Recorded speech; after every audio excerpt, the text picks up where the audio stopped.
Terima kasih atas kesempatan yang diberikan. Baiklah, saat ini kami dari kelompok 16 akan mempresentasikan hasil diskusi kami tentang penggunaan regresi linear berganda untuk menganalisis pengaruh debt to equity ratio terhadap return on asset, price earning ratio, dan economic value added pada perusahaan sektor food and beverage di Bursa Efek Indonesia. Sebelum lanjut, perkenalkan terlebih dahulu anggota kelompok kami. Yang pertama Stevio Tolomewo, kedua Kesia Manopo, dan yang ketiga Jessica Tumilaar. Baiklah, saat ini kita masuk pada latar belakang. Investasi merupakan salah satu sarana penting dalam meningkatkan kemampuan untuk mengumpulkan dan menjaga kekayaan. Investasi dapat diartikan sebagai komitmen untuk menanamkan sejumlah dana pada saat ini dengan tujuan memperoleh sejumlah keuntungan di masa yang akan datang. Pihak-pihak yang melakukan investasi disebut investor. Salah satu pilihan berinvestasi dapat dilakukan melalui pasar modal. Selanjutnya tujuan. Tujuan penelitian ini yakni untuk mengetahui signifikansi pengaruh debt to equity ratio terhadap return on asset, price earning ratio, dan economic value added pada perusahaan sektor food and beverage di Bursa Efek Indonesia. Selanjutnya masuk dalam pembahasan. Yang pertama, debt to equity ratio adalah salah satu proksi yang dipakai untuk mengukur kinerja perusahaan dari aspek solvabilitas. Debt to equity ratio merupakan rasio yang digunakan untuk menilai hutang dengan seluruh ekuitas serta mampu memberikan petunjuk umum tentang kekayaan, kelayakan, dan resiko keuangan perusahaan. Yang kedua, return on asset, yang merupakan ukuran tentang efektivitas perusahaan dalam menghasilkan keuntungan atau return dengan memanfaatkan aktiva yang dimiliki oleh perusahaan. Kemudian yang ketiga, price earning ratio merupakan rasio perbandingan antara harga saham dengan pendapatan setiap lembar saham.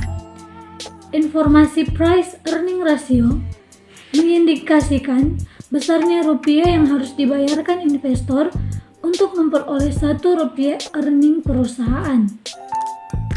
Dan yang keempat, economic value added, mencoba mengukur nilai tambah atau value creation yang dihasilkan suatu perusahaan dengan mengurangi beban biaya modal atau cost of capital yang timbul sebagai akibat investasi yang dilakukan.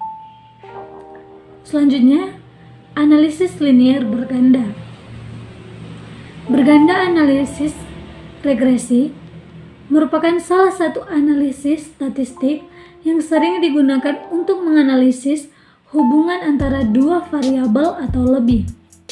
Menurut Draper dan Smith, analisis regresi merupakan metode analisis yang dapat digunakan untuk menganalisis data dan mengambil kesimpulan yang bermakna tentang hubungan ketergantungan variabel terhadap variabel lainnya.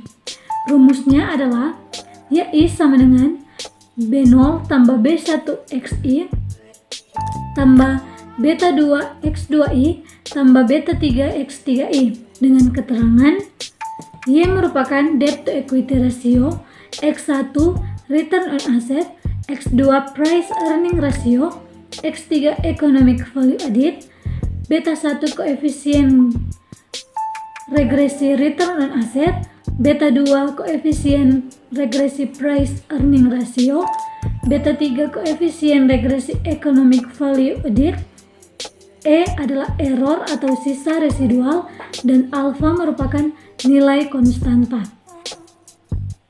Selanjutnya, uji hipotesis. Uji yang dilakukan untuk melihat pengaruh variabel-variabel bebas secara keseluruhan terhadap variabel terikat. Pengujian ini dilakukan dengan membandingkan nilai F hitung dengan F tabel. Untuk uji statistik koefisien berganda, uji statistiknya Menggunakan uji ini dengan memakai rumus F hitung sama dengan R kuadrat per K dibagi 1 kurang R kuadrat per N kurang K kurang 1 dengan keterangan R merupakan koefisien korelasi berganda, K merupakan jumlah variabel bebas, dan N merupakan anggota sampel. Prosedur uji statistiknya adalah sebagai berikut. Yang pertama, menentukan hipotesis. H0, beta I sama dengan 0, tidak ada pengaruh secara signifikan antara variabel bebas secara simultan atau bersama-sama terhadap variabel terikat atau Y.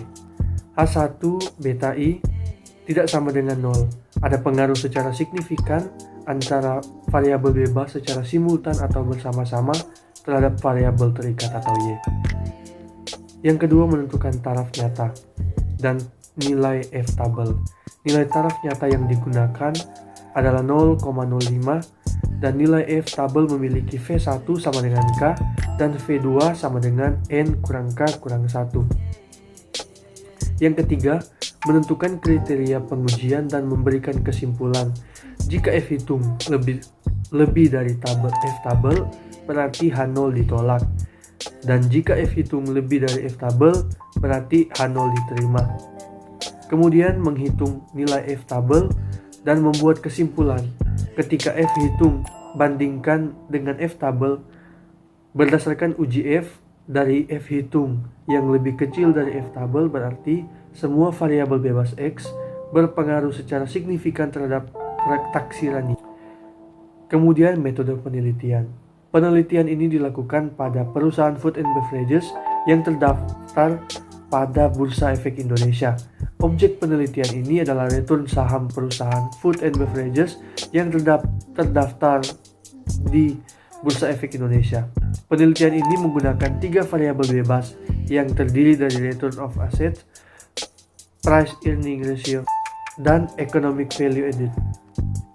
Data yang digunakan adalah data kuantitatif dan data kualitatif dari sumber sekunder. Populasi dalam penelitian ini adalah perusahaan yang dikategorikan ke dalam sektor food and beverages di Bursa Efek Indonesia. Sampel diambil secara purposif dengan menggunakan kriteria penilaian sampel, yaitu perusahaan yang berturut-turut terdaftar sebagai subsektor food and beverages selama periode penelitian. Perusahaan yang tidak melakukan delisting dan yang memiliki data return saham berdasarkan kriteria tersebut diperoleh 11 perusahaan sebagai sampel penelitian. Perkembangan return saham perusahaan food and beverages, yaitu dapat kita lihat ada 11 perusahaan seperti pada tabel berikut.